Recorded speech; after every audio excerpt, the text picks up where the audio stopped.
Amém. A paz do Senhor, irmãos. Glórias a Deus. Feliz de estar na casa do Senhor, feliz de estar com o povo do Senhor.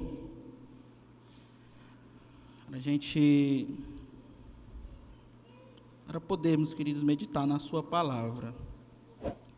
Queridos, nós estamos iniciando mais um mês, não é? Para a graça de Deus. Esse mês de maio foi um mês muito proveitoso, um mês de férias, né, para mim. Então, para a graça de Deus, deu para mim aproveitar bastante. Pessoal, não saiu de casa. Melhor coisa, queridos. Diz assim, o irmão não viaja. Irmãos, eu sei que tem gente aqui que ama viajar. Graças a Deus, Deus abençoe que você viaje por esse mundo inteiro.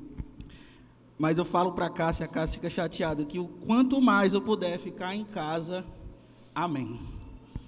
Eu não gosto de sair de casa, estou lá lendo minhas coisas, estudando, aprendendo, amém, queridos. Esse mês eu gastei tempo para aprender, para estar com Deus, viver essa vida com Deus. E foi um mês, queridos, que eu tirei, pela graça de Deus, coincidiu, para que a gente pudesse fazer um discipulado na igreja, né? Os irmãos tiveram aqui o discipulado, pela graça de Deus, essa semana foi finalizado esse discipulado, tem os irmãos aí para ser batizado, e que Deus abençoe, que Deus continue a fortalecer esses irmãos, as muitas irmãs, né? Vendo para a graça de Deus. E a ministração, queridos, essa ministração que nós vamos ver hoje, é algo que eu diluí nas 5 aulas que eu dei para os irmãos já.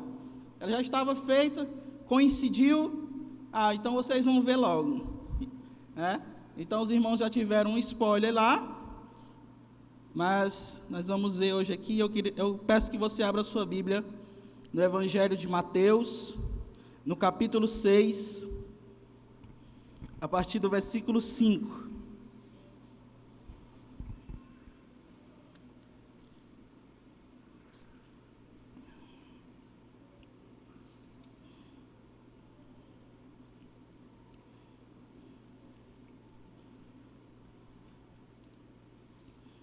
Mateus 6, a partir do versículo 5.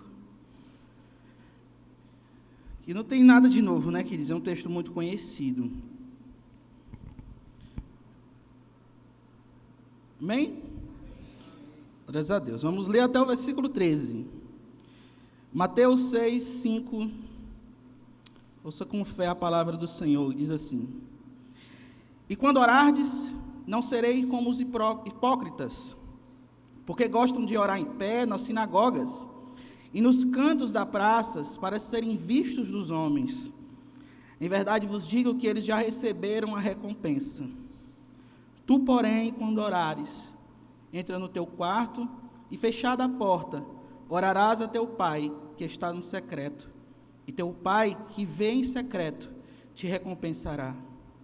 E orando, não useis de vãs repetições, como os gentios, porque presumem que pelo seu muito falar serão ouvidos. Não vos assemelheis, pois, a eles, porque Deus, o vosso Pai, sabe o que tendes necessidade, antes que lhe o peçais. Portanto, vós orareis assim: Pai nosso que estás nos céus, santificado seja o teu nome, venha o teu reino, faça-se a tua vontade, assim na terra como no céu. O pão nosso de cada dia dá-nos hoje, e perdoa-nos as nossas dívidas, assim como nós temos perdoado aos nossos devedores. E não nos deixei cair em tentação, mas livra-nos do mal, pois teu é o reino, o poder e a glória para sempre. Amém. Glórias a Deus. Senhor, já foi orado, Pai, e nós te pedimos que o Senhor, teu Santo Espírito, mais uma vez, venha sobre nós, venha nos guiar no teu aprendizado, e aprender sobre ti, Pai, é onde consiste a nossa salvação. E aprendermos e crer naquilo que o Senhor fez por nós. Que Que o Senhor possa conduzir esta ministração, Pai. Assim nós te oramos no nome de Jesus. Amém. Glórias a Deus. Queridos, como nós sabemos, essa passagem, esse trecho, só para a gente dar um contexto sobre ela, ela consiste num sermão no monte, né? Não é um sermão do monte, porque o monte não prega, é o sermão no monte, tá? E é um sermão em que Jesus vai ministrar para os seus discípulos, né? E é um sermão bem longo, ele começa aqui começa no 5 ainda, e vai até o 7.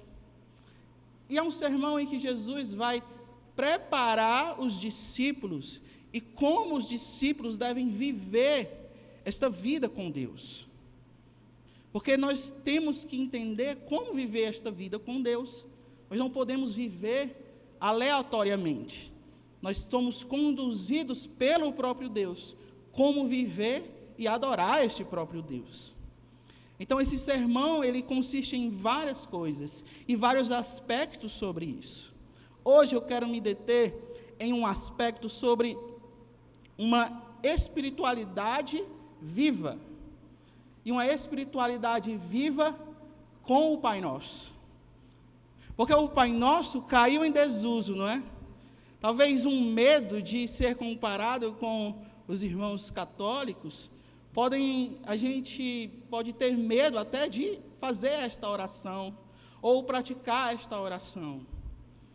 Mas muitas vezes nós possamos passar despercebidos pela grandeza e a riqueza que há nesta oração, que foi ensinada pelo próprio Senhor Jesus. Então eu quero ver com os irmãos hoje uma espiritualidade viva, extensão, viva, no Pai Nosso, com o Pai Nosso. Amém? O Senhor Jesus, ele inicia no versículo 5, queridos, falando aos discípulos, tenham em mente isso, Jesus está ensinando aos discípulos. Ele fala o seguinte: quando orardes, não sereis como os hipócritas. Os hipócritas aqui nós sabemos que eram os fariseus, né? Pois gostam de orar em pé nas sinagogas, nos cantos das praças, para serem vistos pelos homens. Tá? E no verso 6, ele contrapõe isso, falando: quando tu orar, entra no teu quarto e fechada a porta, orarás o teu Pai. Uma leitura muito rápida sobre o texto, nós podemos cair em um engano no seguinte: Jesus pode estar proibindo a oração em público, e ele só está chancelando uma oração no secreto. E não é isso que Jesus está ensinando, queridos. Jesus não está ensinando que é errado nós orarmos em público, e que a única oração que vai contar e que Deus vai ouvir é a oração lá no secreto. Não. Então vamos entender isso, o que Jesus quer falar com isso, tá? Primeiramente, queridos, Jesus está conduzindo que a espiritualidade, ela deve consistir em dois aspectos. Um aspecto pessoal, sim, mas um aspecto também público, comunitário. Como é isso, irmão? Jesus está dizendo, e ele está falando, olha, os fariseus, eles oram em público, mas oram para serem vistos, para receber a adoração dos homens. E não para num sentido de viver com Deus, de estar com Deus, de adorar a Deus. Então não há uma espiritualidade dos fariseus, Jesus está falando. Mas ele está retratando, olha, quando vocês orarem, orem ao Senhor no teu secreto. Então Jesus fala de um aspecto pessoal, que ele demonstra uma espiritualidade genuína, queridos. Quando nós oramos e tem um contato pessoal, sozinho com Deus, essa espiritualidade, ela vai ser genuína, porque ninguém está vendo. E se ninguém está vendo, nós não corremos os riscos de receber a aprovação de ninguém, como os fariseus buscavam. Se nós vamos orar e querer ter um viver com Deus no secreto, esse aspecto vai demonstrar que a nossa espiritualidade, ela é genuína, ela provém de Deus. Mas, em segundo lugar, nós precisamos sim de um aspecto comunitário, de ter essa relação com o povo, e aqui no sentido do povo de Deus, porque se um aspecto pessoal, ela vai demonstrar que a minha espiritualidade é genuína, no aspecto comunitário, ela vai demonstrar que a minha espiritualidade é fiel. Porque é na comunidade que eu vou exercer a palavra de Deus. E eu vou exercer o viver com Deus. Tá? Então, essas questões de algo pessoal e comunitário vai percorrer todo este sermão. Não somente o meu sermão aqui, mas o sermão no monte. Todas as vezes que você vai ler, você vai ver Jesus dizendo, olha, vai lá com o teu pai, é uma espiritualidade para cima, mas é uma espiritualidade também horizontal. É a cruz.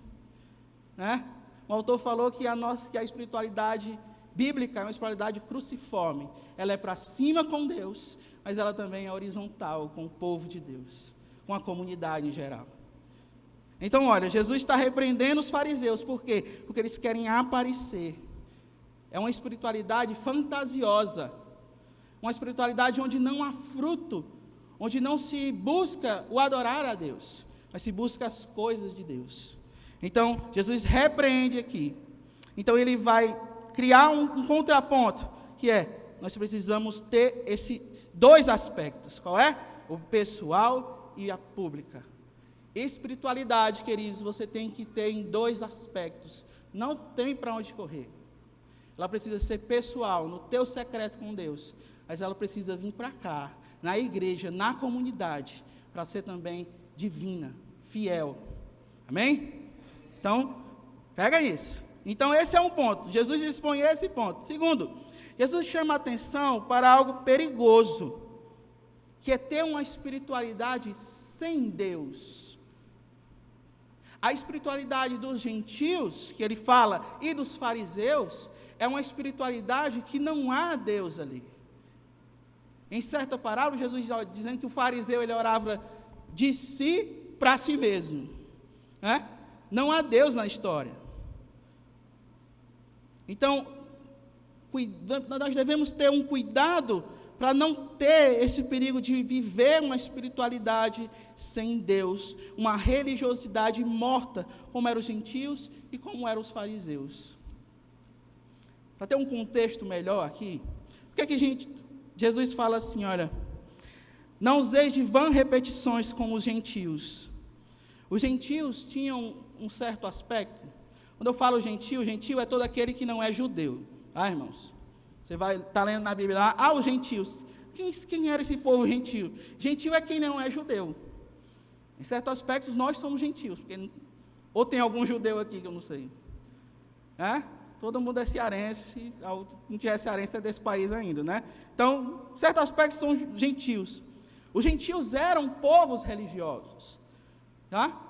Jesus não está dizendo que não há religiosidade ali, mas é uma religiosidade desprovida de Deus, desprovida da autoridade divina.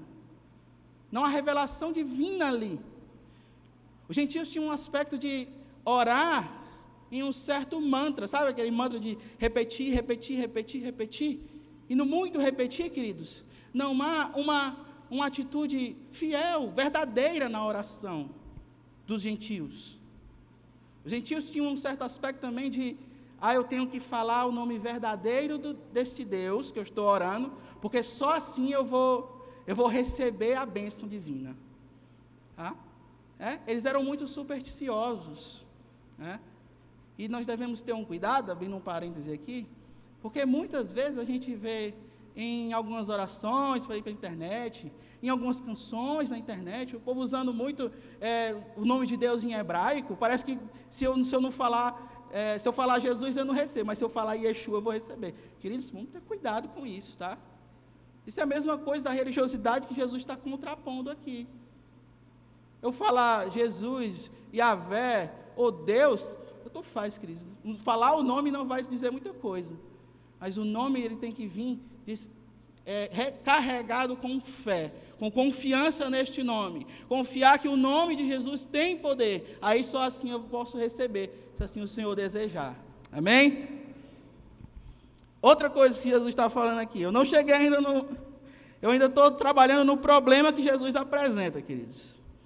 Então, há o problema de ter uma espiritualidade desprovida dos dois aspectos.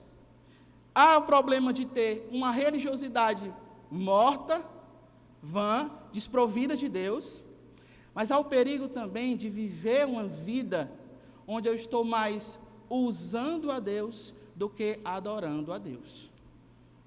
Tá? É aí que a gente para, a gente respira um pouco. Aí, como assim, irmãos? Irmãos, eu até falando com os irmãos lá no discipulado. Irmãos, vocês estão iniciando essa caminhada com Deus. Há muita coisa para se ver, há muita coisa para viver ainda, né? Nós vamos caminhar juntos, queridos. Primeira coisa que você tem que entender é que a gente vai se decepcionar. Nós vamos se decepcionar, tá? Nós vamos. A vida com Deus, ela é uma vida de lutas, de tribulações, de adversidades. Nós vamos decepcionar. E muitas vezes a intenção que nós chegamos na igreja não é genuína, queridos. Porque para pensar, queridos, nós estamos muito tempo de igreja. E nós sabemos que muitas das vezes as pessoas vêm para a igreja porque elas estão com um problema. E elas querem resolver o problema. E tudo bem para isso, tudo bem até aí, né? Elas podem ter problema de relacionamento, o casamento está ruim, com os filhos, pode ter problema de saúde, pode ter problema financeiro, e elas querem resolver o problema. E elas veem em Deus algo para resolver o meu problema. Essa atitude é uma atitude de usar a Deus, tá? Mas tudo bem, elas vêm até aqui, elas são recebidas aqui. Aí a igreja faz o papel de, olha, amém, nós recebemos você, mas você tem outro problema. Esse problema é o pecado, e você vai ser conduzido para isso, para que você não utilize Deus, não use Deus, mas adore a Deus. Então o papel da igreja é um papel bem chatinho, né? Mas é o nosso papel, queridos, de conduzir a pessoa à adoração a Deus. Olha, você pode ter muitos problemas, mas você tem um maior do que todos. Mas esse problema maior, ele já foi resolvido lá na cruz do Calvário, quando o Filho de Deus deu a sua vida em sacrifício por nós. E se você crê nesse Deus, o maior dos problemas, ele será resolvido hoje, no nome de Jesus. Queridos, então, olha só. Olha o problema grande que Jesus está apresentando. Jesus é bem sincero, né? Vamos tirar da mente esse Jesus que é pregado por aí, de que é um Jesus muito bonzinho, muito paz e amor. Não, Jesus é um Jesus bem escancarado aqui, né? Jesus apresenta o problema. Mas e agora? Como é que a gente resolve esse problema? Como é que os discípulos vão encarar esse problema? De que eu não posso viver uma vida usando a Deus, mas adorando a Deus. De que minha religiosidade, e eu chamo de espiritualidade, ela tem que ser uma espiritualidade viva, nos dois aspectos, pessoal, íntima com Deus, mas também horizontal com o meu próximo. Que eu não posso viver uma religiosidade morta, parada, estática, mas que ela tem que ser viva, rotativa. Nós temos um problema. Então, como a gente resolve o problema? A gente vai para o texto, e o Senhor Jesus expõe aqui uma oração. E essa oração ele vai tratar com esse problema. Então, vamos para a oração do Pai Nosso. Portanto, verso 9. Vós orareis assim: Pai nosso que estás nos céus. A gente sabe de cor, né? Não precisa nem ler o texto, né? Pai nosso que estás nos céus. O Senhor fala aos judeus, Pai nosso. Ele é o nosso Pai. E isso é um escândalo para os judeus. Os judeus, há muito tempo antes de Cristo, tiveram uma guerra, e é uma guerra que não é tratada na Bíblia, tá? E essa guerra levou ao povo deixar a palavra, e depois tiveram um resgate dessa palavra. E daí eles tiveram ao entender, olha, a gente tem que ter uma primazia, um zelo pela Bíblia. Mas, queridos, como a religião sempre tende para o lado errado, esse zelo que começou muito bem-vindo, ele vai se perdendo. E ele vai caindo no esquecimento. Aquele amor genuíno, ele vai caindo em um zelo religioso. Então eles tiveram um zelo, olha, a gente não pode, a gente tem que viver essa vida com Deus certinho, porque a gente deixou a palavra de Deus, foi levado para a Babilônia, como foi cantado aqui, né? Foi levado para a Babilônia, a gente sofreu, penou, mas agora o Senhor nos libertou, e agora a gente tem que andar retinho com Deus. Mas aí caíram no ostracismo, queridos. Caíram. O povo não queria falar, né? Tinha um zelo para falar o nome real de Deus, né? Se chama Yahvé, e aí você vai, só não pode falar Jeová, que é errado, tá? Mas Yahvé, não, a gente não pode falar o nome de Deus. Vamos falar Adonai, que aí é Senhor, né? Aí a gente não fala, a gente fala Senhor, a gente fala Adonai. Só que nesse dia Adonai, eles começaram a viver de qualquer jeito, e falava Adonai, eu não estou falando o nome. Não, perderam, começaram a viver algo morto, não uma espiritualidade viva. Então, quando Jesus fala, Pai, olha, Ele é o nosso, Ele é o vosso Pai, Ele é o teu Pai. Para a gente hoje é simples, né? A gente já é acostumado a ouvir. Mas para o judeu, não. Um escândalo. Como assim este Deus grandioso é o meu Pai? Algo tão íntimo, algo tão profundo. Como que o Deus Criador dos céus e da terra é o meu Pai? Pronto, Jesus está chancelando. Ele é o teu Pai, querido. Ele é o teu Pai que te dá uma liberdade de viver esse caminho com Ele. Que te dá a consciência de que, olha, eu posso até falhar, mas eu tenho um Pai aqui. E nessa vida, como eu vou falhar, vou errar, vou para um canto, vou para o outro, eu tenho um Pai para me conduzir. E aí é que o Senhor Jesus está falando, olha, essa tua vida, essa tua espiritualidade, tu não vive como um qualquer, tu vive com um Pai do teu lado. Tu tem um Pai. Então, o Senhor Jesus, mais uma vez, Ele começa a caminhar para cima, um aspecto da espiritualidade. Mas, Ele é o meu Pai. Mas Ele não é só o meu Pai. Ele é o Pai nosso. Amém? Ele é o Pai nosso. Então, Jesus vai para cima, mas Ele vai para o lado também.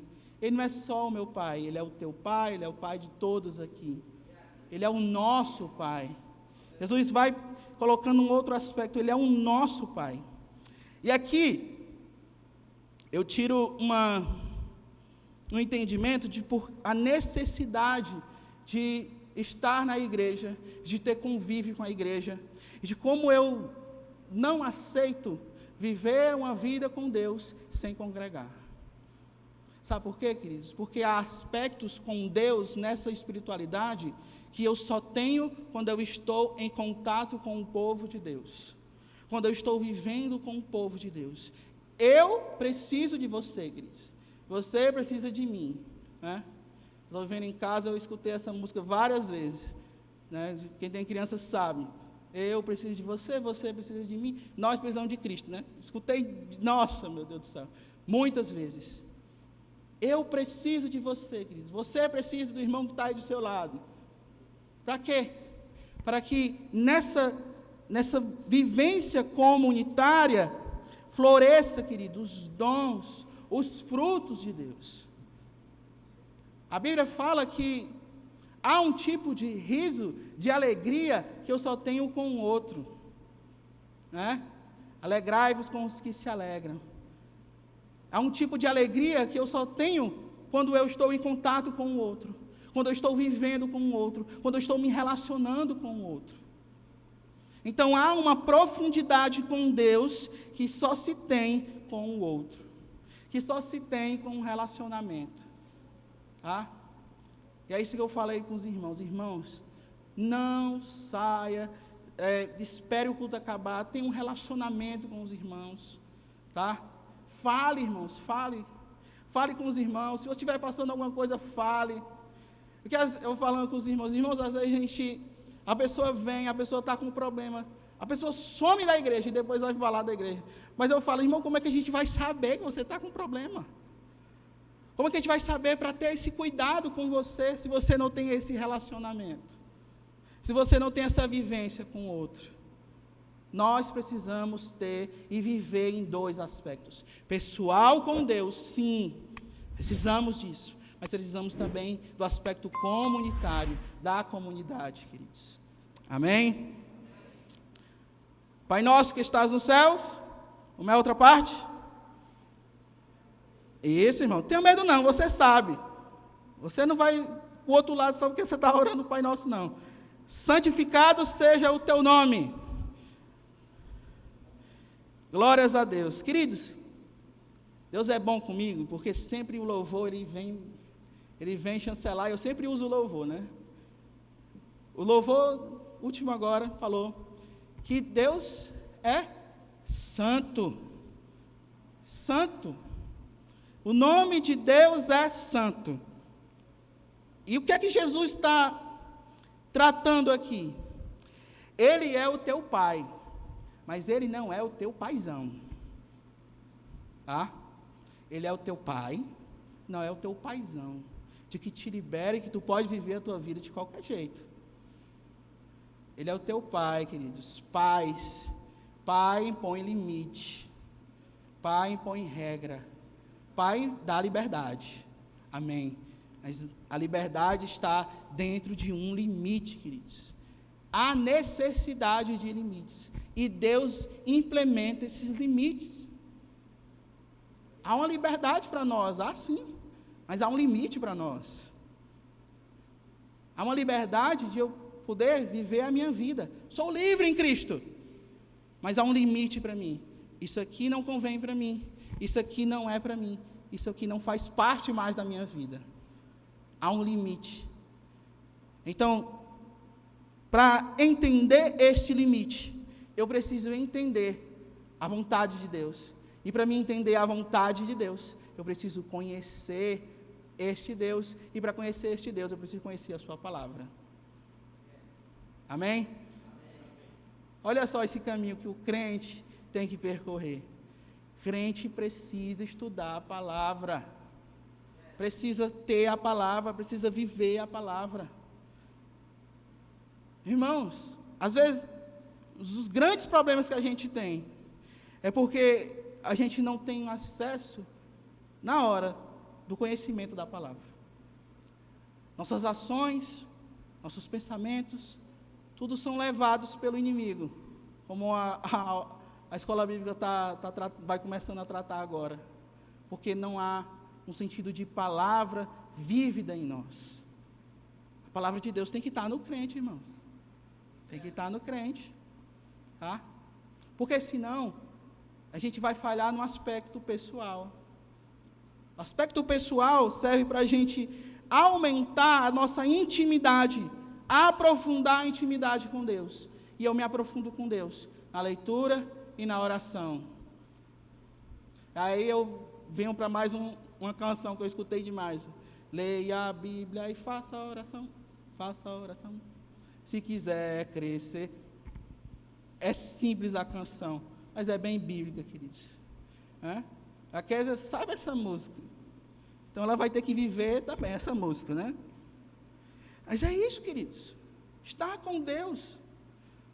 Nós podemos orar em comunidade, nós podemos entregar a sua vida a Deus, mas se não há um aspecto pessoal com Deus, não há crescimento, queridos.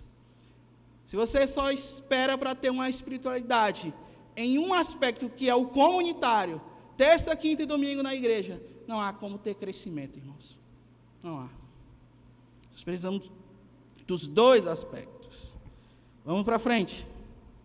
Pai nosso que estás no céu, santificado seja o teu nome. Venha o teu reino. Faça a tua vontade, assim na terra como nos céus. Glórias a Deus. Venha o teu reino. Louvado seja Deus. Para mim, essa é uma parte da oração que Jesus ensina, grandiosa. Porque Jesus, ele chama e ele conclama aos seus discípulos a clamar pela vinda do reino de Deus. Mas parece algo diferente, porque quando Jesus vai, a primeira vez que Jesus vai orar, vai pregar, melhor dizendo, ele fala: arrependei-vos, creio no Evangelho, porque é chegado o reino de Deus. Mas Jesus ensina agora: venha o teu reino, orar para que venha o reino. Esse venha ao reino aqui, queridos, é um governo de Deus para o povo. para que Deus venha a se apossar do governo do seu povo. Quando nós falamos sobre reino de Deus, reinos dos céus, o reino, ele retrata sobre um rei, não é? Se tem um reino, tem um rei. Esse rei é Deus. E esse reino é o governo deste Deus sobre o seu povo. Quando eu clamo e oro para que venha o reino de Deus sobre a minha vida, sobre esta comunidade, eu estou dizendo que Deus governe a minha vida e governe essa comunidade. E praticamente, o que isso quer dizer na prática? Para que as minhas ações, os meus pensamentos, os meus desejos, as minhas vontades, tudo esteja cativo ao governo de Deus, não mais a mim. Antes, nós estávamos nas trevas, como nós aprendemos terça-feira, mas Deus nos transportou para a sua luz. Nós agora não estamos mais sob os domínios do inimigo, nós agora somos governados pelo poder que há no Santo Deus. O Espírito Santo está em nós, queridos, e o Espírito Santo governa a nossa vida. Isso, nós podemos viver os dois aspectos. Um aspecto íntimo. Olha, quando eu estou orando, quando nós estivermos orando, eu posso orar com muita fé, porque o governo de Deus está sobre mim. Porque eu estou orando com aquilo que o Senhor quer que eu ore. Que a minha vida e a minha família estão nos caminhos de Deus. Então eu estou vivendo debaixo do governo deste Deus. Olha, que mais fé eu preciso ter se Deus está sobre a minha vida? Queridos, essa é a grandeza de estar com o Senhor. E aqui nós vamos para outro aspecto, queridos. Veja como Jesus vai tratando algo, claro, cruciforme, como eu falei, algo mais vertical com Deus e horizontal, mas essa primeira parte tende a ser bem mais pessoal com Deus, amém? Agora a segunda parte, ela vai tratar de uma forma mais prática, mas de como ela precisa estar mais voltada para a comunidade e para a sua prática. Versículo 11 diz assim, ó: o pão nosso de cada dia dai-nos hoje. Amém? O pão nosso de cada dia dai-nos hoje. Queridos, para nós hoje viver, deixa eu beber água, queridos. Quando a gente fala sobre pão, fala sobre água, né, é algo bem simples, né? É algo que a gente vai ali, pega, e é algo até barato para nós, né? Pão, um pouco de água. Mas naquele tempo, e o tempo em que Jesus, bem antes que Jesus está pregando, né? Bem a vivência com o povo, água, um pouco de água e um pouco de pão, era algo que separava da vida e da morte. Porque não sentia em abundância isso. Não sentia facilidade para isso. Então, quando Jesus fala para os discípulos, para orar, o pão nosso de cada dia dá-nos hoje, Jesus está incentivando, conduzindo os discípulos para criar uma dependência deles em Deus. E o cristão, crente, precisa andar em dependência com Deus. Depender deste Deus. Claro, aqui Jesus está em algo que para nós pode aparentar algo simples, mas Jesus está sendo bem profundo aqui. É algo de vida ou morte. E entre a vida ou morte, Jesus está dizendo, dependa de Deus. A sua vida depende de Deus. E não é modo de falar. A nossa vida depende de Deus. Se nós estamos aqui, se nós estamos de pé, é porque Deus assim quis. É porque Deus tem conduzido, tem nos cuidado de nós. Se a nossa família não se perdeu, se a nossa família vem para a igreja, quer estar na igreja, quer estar na casa do Senhor, é porque Deus tem guardado a nossa casa, tem guardado a nossa família, tem guardado a nossa vida do mal. Então Jesus quer empreender uma dependência dos discípulos e a nossa por Deus. E quando estava falando sobre, lendo, estudando sobre isso, queridos, viver algo que eu já sabia, mas a gente vai ler e vai lembrando, né? Há muito tempo atrás, um pastor chamado George Miller, o senhor deve conhecer George Miller, deve ter lido, né? Muito conhecido. E esse pastor empreendeu viver a sua vida, orando a Deus, dependendo de Deus, mas cuidando de crianças órfãos. Ele era um pastor, ele era alemão, mas que viveu muito tempo, sua vida inteira, o seu ministério, na Inglaterra. Na verdade, não era nem Alemanha ainda, era Prússia. Olha como é antigo, né? Então, esse pastor, George Miller, vivendo ali com crianças, muitas crianças, tá, queridos? E teve uma vez em que não se tinha que dar de café, de jejum para crianças. Cerca de 200 ali na época. E ele assenta crianças na mesa e vai fazer uma oração com as crianças, dizendo assim: vamos orar para o pão que o Senhor está nos dando. Aí o pessoal começa a olhar: cadê o pão que o Senhor está nos dando, né? Cadê aqui que a gente não está vendo? Vamos orar a Deus agradecendo. Esse relato conta que no meio da oração, um homem bate lá na porta do orfanato, e era um padeiro que tinha sido acordado às 2 da manhã, isso era 6 a oração, às 2 da manhã o padeiro acordou, e com o sentimento de que, olha, eu preciso abençoar aquele orfanato. E ele está aqui, eu trouxe pão para as crianças do orfanato. O Senhor cuidou antes da oração, mas se faz necessária a oração. O Senhor proveu antes de orar, 4 horas antes. Eles oraram às 6, mas o padeiro foi acordado às 2. Então ele foi lá. Vamos agora agradecer com o pão na mesa. Aí bate lá de novo. É o leiteiro.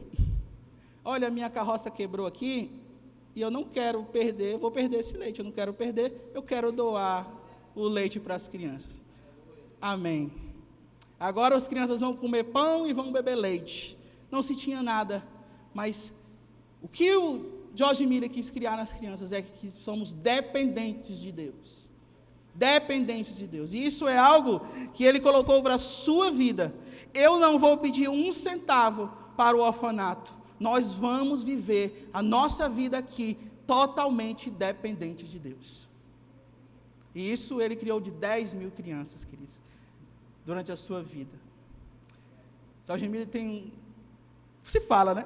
Ele fala assim no final da vida: eu recebi respostas de mais de 3 mil orações na minha vida.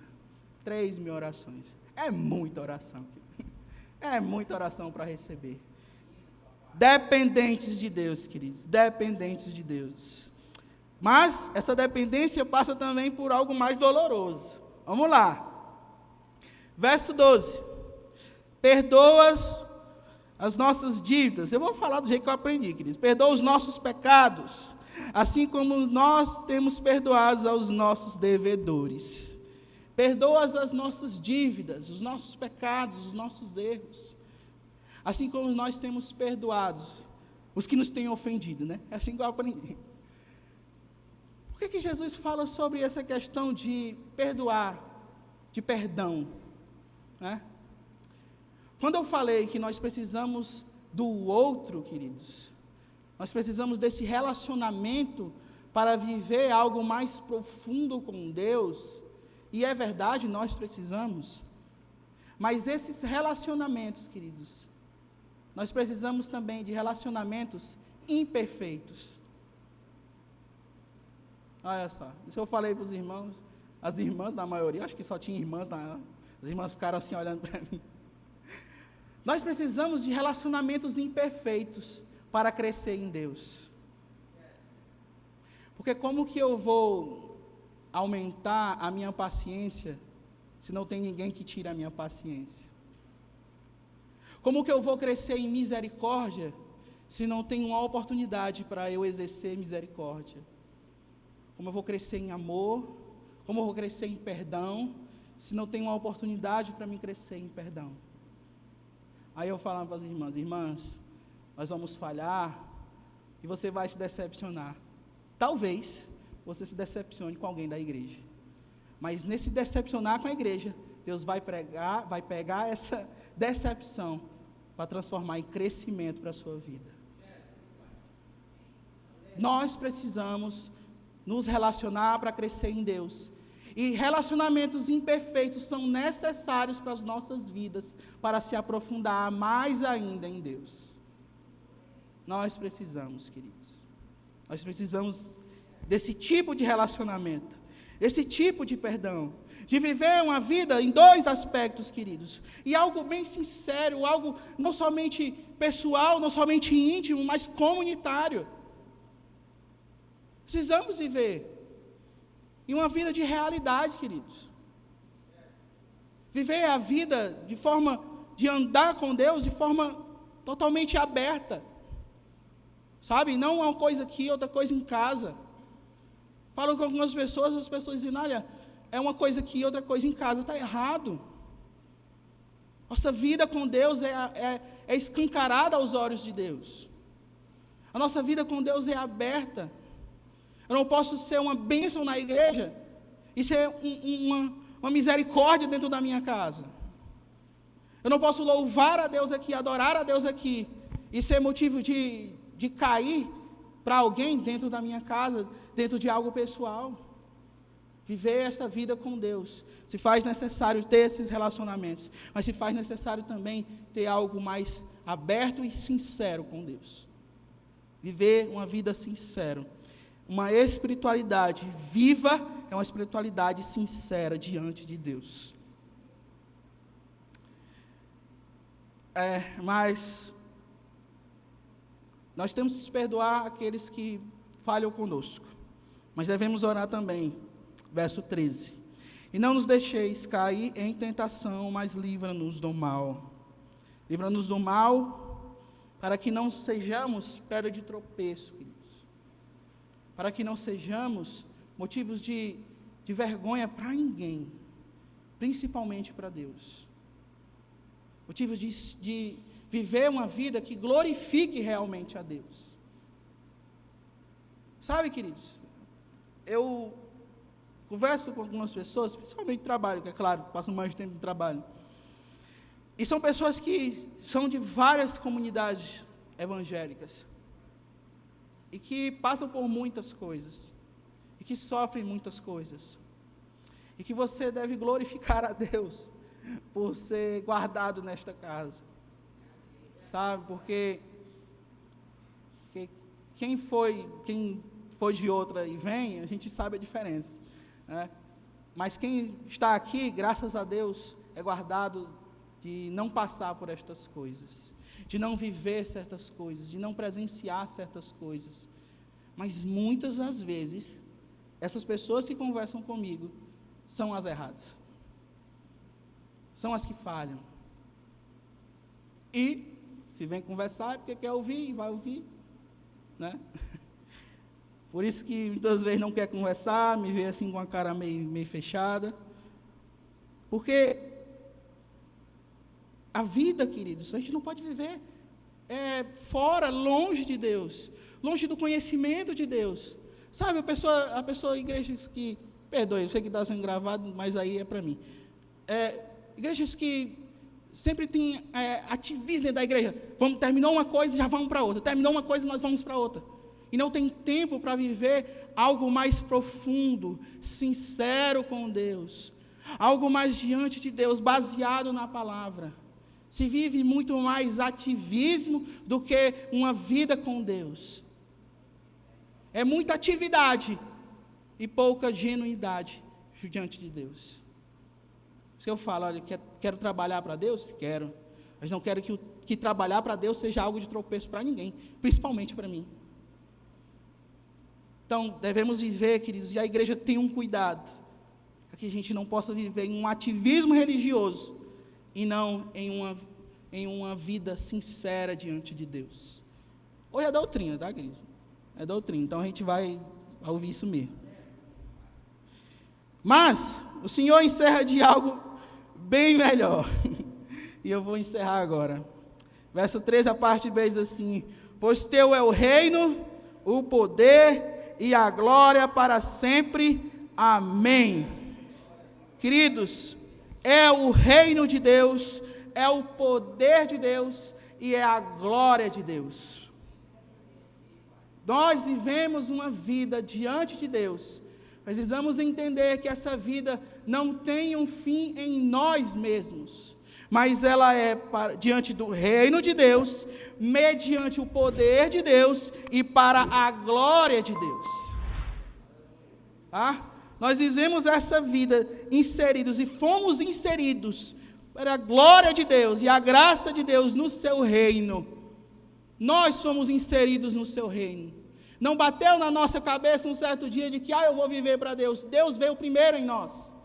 Nós ouvimos o seu chamado, atendemos o seu chamado e fomos inseridos no seu reino. Como que eu vou viver no reino de Deus? Mediante agora o poder de Deus. Não de qualquer jeito, não que sai da minha cabeça e do meu coração, mas diante daquilo que o Senhor colocou na sua palavra, diante daquilo que temos pregado e vivido dentro desta casa, mediante o poder de Deus e do seu Santo Espírito. Mas nós temos também um objetivo para o qual nós vivemos diante de Deus, e é para a glória de Deus, é para o louvor do seu nome, é para a adoração do seu Santo Espírito, do seu Filho amado.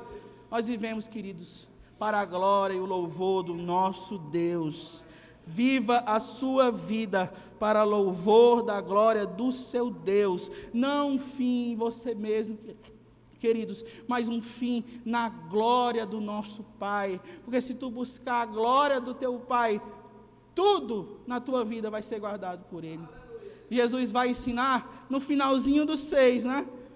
Lá no versículo 33, e aí você pode compreender mais esse versículo. Buscai, pois, em primeiro lugar o seu reino, a sua justiça, e todas estas coisas vos serão acrescentadas.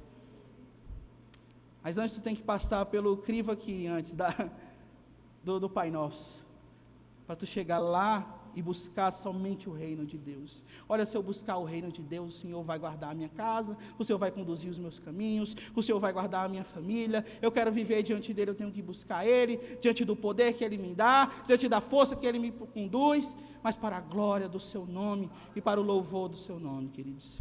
Queridos, que Deus abençoe a sua vida, sua casa, sua família, e que o Senhor seja glorificado mais uma vez, no nome de Jesus. Amém. Glorifique a Deus, queridos.